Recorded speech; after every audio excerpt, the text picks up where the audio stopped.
Supremo mantém validade de lei do Mato Grosso do Sul que obriga planos de saúde a fornecerem informações e documentos quando negarem cobertura de serviços aos clientes. E você vai ver também.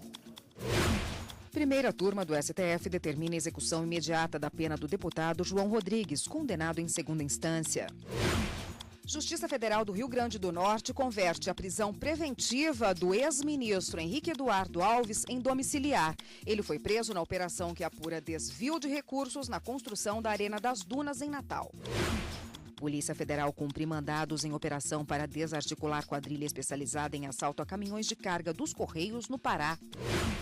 CNJ entrega prêmio Conciliária Legal para estimular o caminho dos acordos no Poder Judiciário. E os detalhes da posse dos ministros Luiz Fux e Rosa Weber como presidente e vice do TSE. Essas e outras notícias agora no Jornal da Justiça.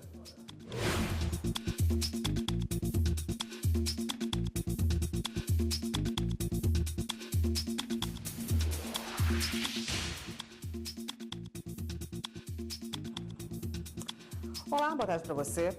Os ministros do Supremo se reuniram hoje pela manhã em sessão extraordinária. O repórter Gabriel Seafrei acompanhou os trabalhos e tem as informações. Boa tarde, Gabriel. Oi, Érica. Boa tarde para você, boa tarde a todos. Nesta quarta-feira, o Supremo Tribunal Federal teve sessão durante a manhã e também terá à tarde. Na parte da manhã, o assunto principal dos julgamentos foram planos de saúde. Um dos processos tratava do direito à informação por parte de pessoas que contratam os planos. Isso porque uma lei do Mato Grosso do Sul obriga que eles forneçam informações e documentos quando negam as coberturas. Vamos acompanhar na reportagem. A ação direta de inconstitucionalidade foi proposta pela União Nacional das Instituições de Autogestão em Saúde. A Unidas queria tornar inválida uma lei criada em Mato Grosso do Sul que obrigava as operadoras de planos de saúde a fornecerem informações e documentos quando alguma cobertura fosse negada de forma total ou parcial aos clientes. O principal argumento era de que a lei tratava de direito civil e comercial e que, portanto, seria competência privativa da União legislar sobre o assunto. Ao ler o voto, a relatora do processo, ministra Carmen Lúcia, entendeu que não houve invasão de competência por parte de Mato Grosso do Sul ao editar a lei. Destacou ainda que a lei garante o acesso à informação por parte dos consumidores. Ela votou pela improcedência da ação. O ato impugnado não disciplina a matéria de direito civil ou de política securitária, atribuídas com exclusividade ao ente central. De modo diverso, trata de assunto relativo à proteção do consumidor, cuja competência, no caso, foi entregue concorrentemente às unidades federadas e não se tem, nesta situação, nenhuma exorbitância por parte do legislador estadual. O ministro Alexandre de Moraes entendeu que a lei tornou ainda mais detalhada a proteção que já era estabelecida pelo Código de Defesa do Consumidor e acompanhou o voto da ministra Carmen Lúcia. A matéria é de direito do consumidor, a concretização do direito fundamental é de proteção ao consumidor e a legislação estadual, o que ela fez foi pormenorizar a proteção que já é estabelecida no âmbito do Código de Defesa do Consumidor. O ministro Edson Fachin foi outro que julgou a ação improcedente. Segundo ele, não há normas no país que impeçam os estados de legislar sobre este assunto. O Estado, neste caso, está a exercer, na espacialidade que não lhe foi retirada, uma atribuição concorrente para efetivar com mais verticalidade o direito à informação que é inerente às relações de consumo e, portanto, ao consumidor. Já para o ministro Luiz Roberto Barroso, os consumidores têm direito a saber o motivo para a cobertura ser negada. O Estado tem competência suplementar e, na parte substantiva, o direito mínimo que o consumidor tem é o de saber por que a sua cobertura foi negada pelo plano de saúde. Portanto, acho que a lei não apenas é constitucional, como estabelece uma regra desejável. O ministro Marco Aurélio considerou um avanço os estados legislarem sobre a matéria. Vejo com bons olhos um avanço no campo do condomínio normativo, de certa forma se subscrevendo a possibilidade de os estados adotarem postura legislativa quanto a direitos do consumidor. E o que previsto na lei estadual é próprio ao contrato firmado com os segurados. Por unanimidade, a ação foi julgada improcedente pelo plenário do STF. Na parte da tarde também estavam em pauta uma ação direta de inconstitucionalidade e um recurso extraordinário que também tratavam dos planos de saúde. Mas o julgamento desses dois processos foi transferido para a próxima sessão, que começa logo mais às 2h da tarde. Érica, é com você. Obrigada, Gabriel, pelas informações. E a consultora jurídica da TV Justiça, Gisele Reis, está aqui para comentar a sessão da manhã com a gente. Boa tarde, Gisele. Olá, Érica. Boa tarde a todos. Gisele, explica para quem nos assiste o que fundamentou aí a decisão dos ministros do Supremo em relação a essa lei do Mato Grosso do Sul. A lei do Mato Grosso do Sul trazia exatamente a obrigatoriedade do fornecimento por parte das operadoras dos planos de saúde, tanto de informações quanto documentos para os beneficiários, toda vez que houvesse uma negativa de atendimento. Então, aqui no Supremo Tribunal Federal foi questionada a constitucionalidade dessa legislação e os ministros entenderam, todos inclusive acompanharam o voto da ministra relatora, foi uma decisão por unanimidade, que essa lei é constitucional. A grande discussão e o que fundamentou o entendimento dos ministros nesse sentido foi não ter havido uma extrapolação de competência. A grande discussão, então, era saber se o Estado poderia legislar sobre esse tema, impondo, portanto, uma obrigação dessa natureza para as operadoras dos planos de saúde privados. Então, a ministra Carmen Lúcia proferiu seu voto, entendendo que, quando assim o fez, o Estado estava fundamentado e há uma permissão constitucional no sentido da competência concorrente prevista na Constituição para que os Estados possam legislar sobre o direito do consumidor. Então, não houve nenhuma ofensa à competência privativa da União e a própria Constituição estabelece que, em alguns casos, como na hipótese de direito do consumidor, é possível que o Estado, numa competência suplementar, complemente a legislação geral sobre a matéria e essa legislação geral, normalmente, realmente é editada pela União. De fato, existe um Código de Defesa do Consumidor que traz a garantia de informação e também de proteção ao consumidor, e essa lei estadual veio para poder trazer ainda mais detalhes em relação à região do Mato Grosso do Sul, portanto constitucional, declarada por unanimidade. Gisele, e hoje à tarde tem a sessão ordinária, né? Vamos ver agora os processos que estão previstos para a sessão dessa tarde. Direito do trabalho é o tema principal da sessão plenária da tarde desta quarta-feira no plenário do STF. 3 reclamações retornam para julgamento conjunto com o voto vista da ministra Rosa Weber. Elas tratam do problema da responsabilidade da administração pública nas hipóteses de inadimplência das empresas prestadoras de serviço contratadas mediante licitação. O segundo tema da tarde desta quarta-feira é Tribunal de Contas, com um mandado de segurança contra a decisão do TCU, que considerou ilegal a incorporação de reajuste referente ao chamado Plano Verão, recusando o registro de aposentadoria dos impetrantes. Mais informações sobre a pauta de julgamentos no site do Supremo Tribunal Federal, stf.jus.br. Gisele, a gente viu os processos que já estavam previstos aí para a pauta da tarde, né? Mas alguns processos da manhã foram transferidos para a tarde também, né? Foram transferidos, cito em especial 2 processos. Os 2 tratam, inclusive, do mesmo tema, porque o grande tema, né, da manhã, da pauta que foi elaborada pela manhã, diz respeito a plano de saúde. Então, em razão do quórum, inclusive, como 2 ministros estavam ausentes justificadamente, né, o ministro Celso de Mello e também o ministro Luiz Fux, então, portanto, somente 9 ministros estavam presentes na sessão. E desses 9 ministros, 2 estavam impedidos para proferir votos no julgamento de uma ação direta de inconstitucionalidade. Então, essa ação direta de inconstitucionalidade, juntamente com o recurso extraordinário com repercussão geral, a análise desses 2 processos foi, então, transferida para a sessão que começa logo mais às 14 horas. Na ação direta de inconstitucionalidade, o que está sendo discutido é a Lei 9656, que é de 1998 e que regulamenta exatamente essa questão dos planos de saúde privados. Então, argumenta-se, né, pelos autores da ação direta de inconstitucionalidade que houve ofensa à Constituição Federal, na parte, inclusive, que dispõe sobre o tipo de legislação que deve ser manejado para fazer uma alteração que diz respeito ao tema que está sendo discutido, a essa Lei 9656. Então, de acordo com o autor da ação, esse tema deveria ser tratado por uma lei complementar e foi tratado por uma lei ordinária, que depois acabou sofrendo algumas alterações em virtude de medidas provisórias que foram sendo reeditadas e que acabaram também alterando o sentido do artigo. Então, essa lei 9656, ela ampliou a atuação, a abrangência do plano de saúde. Então, um dos argumentos da Confederação que ajuizou a ação é no sentido de que essa ampliação acaba inviabilizando a prestação de serviço e isso acabaria prejudicando o direito do consumidor. Além disso, tem um recurso extraordinário extraordinário da relatoria do ministro Gilmar Mendes, que tem repercussão geral reconhecida e que trata de uma outra obrigação também prevista na lei, no sentido de que as operadoras de plano de saúde que foram contratadas para prestarem determinados serviços e que, se no caso concreto, aquele serviço, né, que é prestado não é prestado para o beneficiário e ele acaba sendo atendido pelo Sistema Único de Saúde, fica então a obrigação da operadora do plano ressarcir o Sistema Único de Saúde. Então o TRF da 2ª Região já decidiu nesse sentido, obrigando uma operadora do plano de saúde a ressarcir o que foi gasto no âmbito do SUS.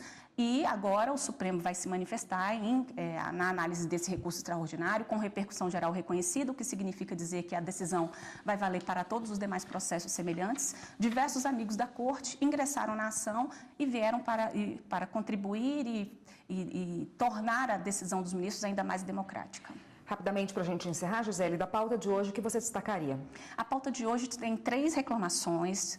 Elas tratam exatamente de uma possível ofensa a uma decisão do Supremo Tribunal Federal na ação declaratória de constitucionalidade número 16. O que está sendo questionado é uma decisão do Tribunal Superior do Trabalho que aplicou a responsabilidade automática da administração pública em relação a contratos de prestação de serviços que foram prestados por empresas contratadas. O que se argumenta aqui no Supremo é que essa decisão do TST desrespeitou o que foi decidido na ADC, Ação Declaratória de Constitucionalidade número 16, onde o Supremo confirmou a constitucionalidade do artigo 71 da Lei de Licitações, que prevê que essa responsabilização ela não é automática, ela tem que ser avaliada caso a caso e que é preciso verificar se, no caso concreto, houve falha do serviço. Então, essa é a grande discussão. Tá ótimo, Gisele. Obrigada pela sua participação por hoje. Eu que agradeço. Até mais. Até. O engenheiro civil calculista Bruno Contarini, que participou da construção de Brasília e responsável pela projeção da obra do viaduto da Galeria dos Estados, está na cidade para avaliar o desabamento de ontem. Contarini tem 84 anos e é um dos mais importantes engenheiros estruturais do país e participou efetivamente de vários projetos na época da construção da cidade, como o Palácio da Alvorada. A opinião dele vai ser importante para saber o que pode ser feito no viaduto. O desabamento ocorreu ontem, por volta das 11h50 da manhã. Parte de 2 faixas do asfalto cederam, a estrutura caiu sobre carros. Ninguém ficou ferido. Nesta manhã, especialistas se reuniram para definir qual será a melhor solução para o viaduto, recuperação ou demolição. Por enquanto, a via permanece interditada. A Polícia Federal cumpre mandados em operação para desarticular uma quadrilha especializada em assalto a caminhões de carga dos Correios no Pará. A repórter Aline Barcelos tem os detalhes para a gente. Boa tarde, Aline. Boa tarde, Érica. Boa tarde a todos. Ao todo, foram cumpridos 10 mandados judiciais, todos na cidade de Tailândia, no Pará. As investigações começaram em fevereiro de 2017 e avançaram ao longo do ano, depois de sucessivos roubos aos caminhões dos Correios. A partir daí, foi possível perceber que se tratava de um bando criminoso. Os bandidos agiam sempre à luz do dia e no mesmo horário. Eles ficavam no meio da pista esperando o caminhão. Quando o veículo chegava, eles abordavam esse carro, pegavam ali o motorista, rendiam ele com o uso de arma de fogo e levavam os caminhões para uma visceral. Lá eles escolhiam os objetos que seriam roubados, quase sempre itens de valor alto, como máquinas fotográficas, celulares e outros itens que podem ser vendidos com facilidade no mundo paralelo. O prejuízo aí para os Correios chegou a R$100 mil. O grupo vai responder agora por associação criminosa e roubo qualificado pelo uso de arma de fogo e também pela restrição de liberdade ao motorista. Érica. Obrigada, Aline, pelas informações. E você vai ver ainda nesta edição do Jornal da Justiça. Primeira turma do Supremo determina execução imediata da pena imposta ao deputado João Rodrigues, condenado em segunda instância. Voltamos já já.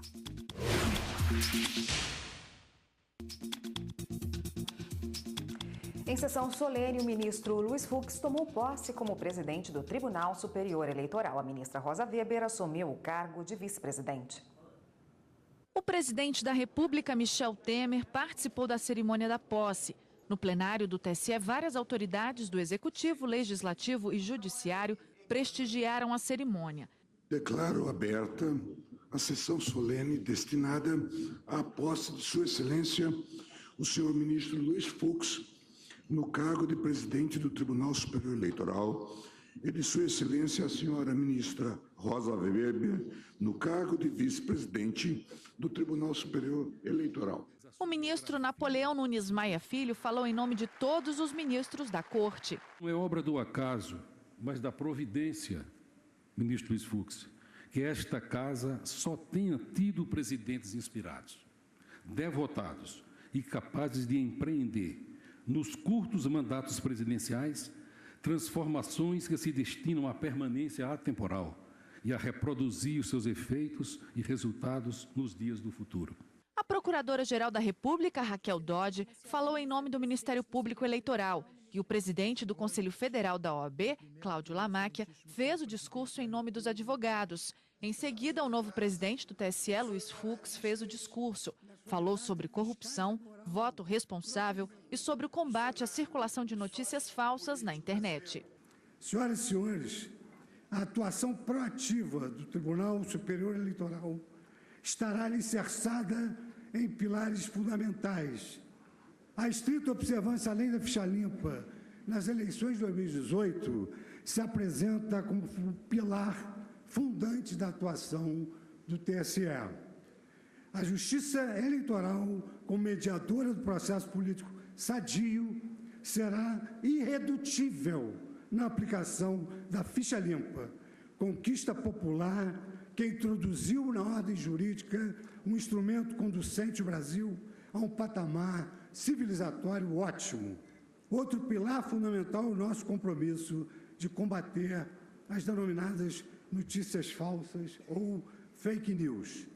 Notícias falsas, fake news, derretem candidaturas legítimas. Uma campanha limpa se faz com a divulgação de virtudes de um candidato sobre o outro, e não com a difusão de atributos negativos pessoais que atingem irresponsavelmente uma candidatura. Luiz Fux é o 47º presidente do Tribunal Superior Eleitoral e fica no cargo até 15 de agosto, quando encerra o biênio como ministro efetivo. A ministra Rosa Weber assume a presidência em seguida, inclusive durante as eleições gerais deste ano. Vice-presidente ouve o seu presidente. Quem fala pela instituição é o presidente. Eu ouço e ele vai contar comigo em tudo que ele necessitar. Nós temos projetos sociais muito importantes e uma filosofia de atuação da Justiça Eleitoral. Justiça Eleitoral assiste à festa da democracia e intervém só em casos em que haja realmente uma violação dos princípios democráticos. A Justiça Federal do Rio Grande do Norte converteu em prisão domiciliar a prisão preventiva do ex-ministro Henrique Eduardo Alves, preso na Operação Manus, que apura o desvio de recursos na construção da Arena das Dunas em Natal. Apesar disso, Alves continua detido por também ter mandado de prisão contra ele em outro processo. Na mesma decisão, o juiz Eduardo Guimarães Farias manteve a prisão do ex-presidente da Câmara Federal, Eduardo Cunha, que também é réu no caso. Henrique Eduardo Alves está preso há 8 meses na Academia da Polícia Militar no Rio Grande do Norte. De acordo com a defesa do ex-ministro, um pedido de habeas corpus foi feito à Justiça no outro caso que responde. O pedido deve ser julgado amanhã. Veja agora como foram as votações das turmas do STF. Na primeira turma, por maioria, os ministros confirmaram a jurisprudência sobre a prisão imediata de condenados em segunda instância.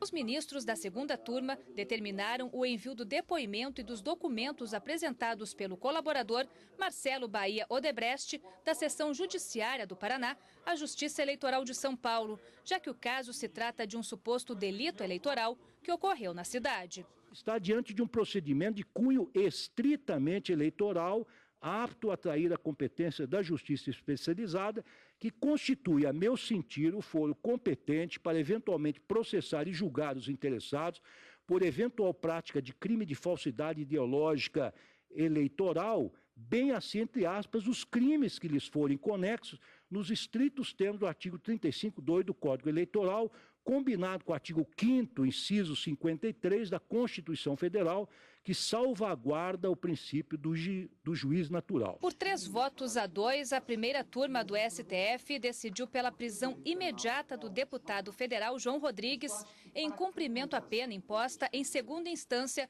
antes da prescrição do caso. O parlamentar foi condenado a 5 anos e 3 meses de prisão no regime semiaberto por dispensa irregular e fraude na licitação para a compra de uma retroescavadeira. O crime foi cometido em 1999, ano em que João Rodrigues era prefeito do município de Pinhalzinho, em Santa Catarina. O relator, ministro Luiz Fux, votou pela absolvição do deputado. Reconheceu que há detalhes sobre a denúncia que estão em questionamento, como alegado pela defesa. Não ficou demonstrado em nenhum momento nem dolo e nem dano. Então, e o acordo se baseou nessas premissas que, para mim, são inafastáveis no distinguir entre ato de improbidade e crime da lei de licitações. O ministro Marco Aurélio entendeu que o caso deveria passar por uma revisão de pena. Já os ministros Luiz Roberto Barroso, Rosa Weber e Alexandre de Moraes votaram pela condenação. A decisão confirma a jurisprudência anterior do STF sobre a prisão de condenados em segunda instância. O ministro Alexandre de Moraes, que não integrava o Supremo quando houve a mudança da jurisprudência na Corte, votou favorável à execução provisória da pena. As provas de uma causa, análise probatória, só pode ser realizada pela primeira e segunda instância. Ao negarmos isso e ao possibilitarmos que recursos sem efeitos suspensivos para o Superior Tribunal de Justiça, para o Supremo Tribunal Federal, congelem esse esquema de organização funcional do Poder Judiciário, impeçam a efetiva aplicação da jurisdição, nós estamos fazendo o que interpretação constitucional não é possível. Estamos dando eficácia total a um único dispositivo, relegando todos os demais dispositivos à eficácia zero. E você vai ver no próximo bloco do Jornal da Justiça. CNJ entrega prêmio conciliar legal para estimular o caminho dos acordos no Poder Judiciário. A gente volta em instantes.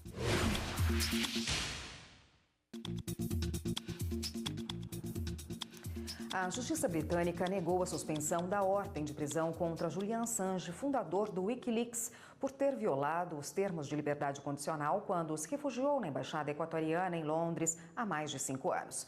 Assange buscou refúgio no local fugindo de um mandado de prisão europeu porque a Suécia o reivindicava como suspeito de crimes sexuais cometidos em 2010.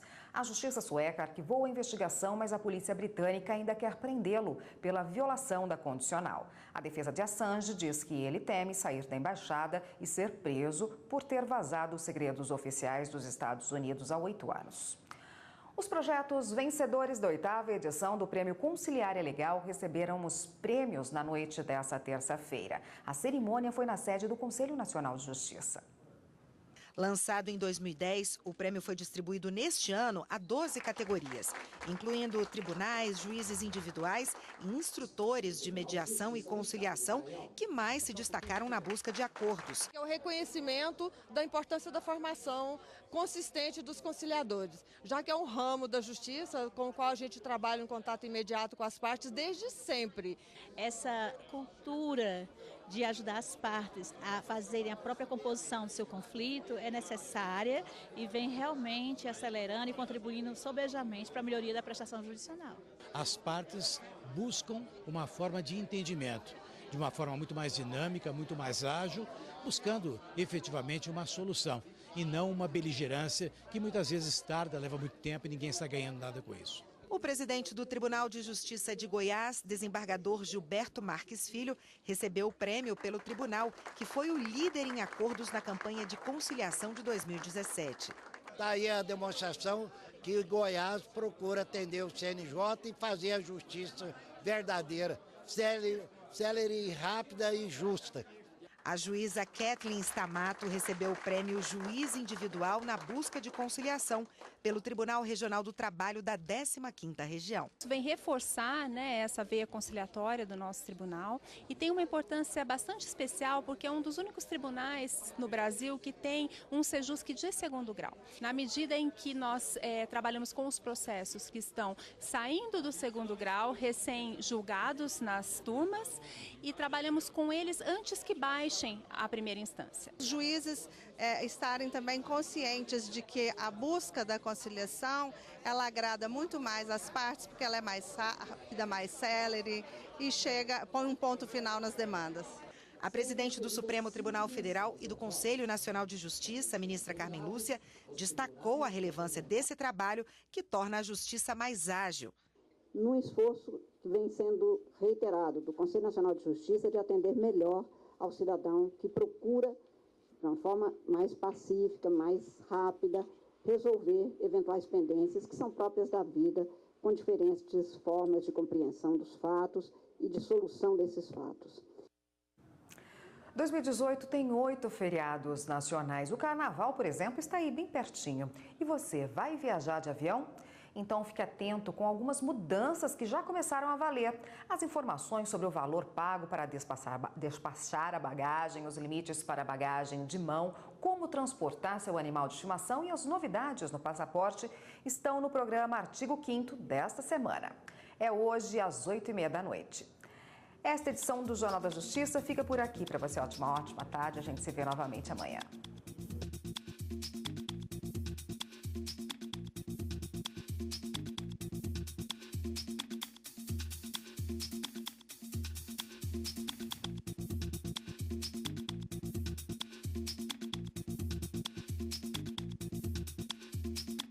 Thank you.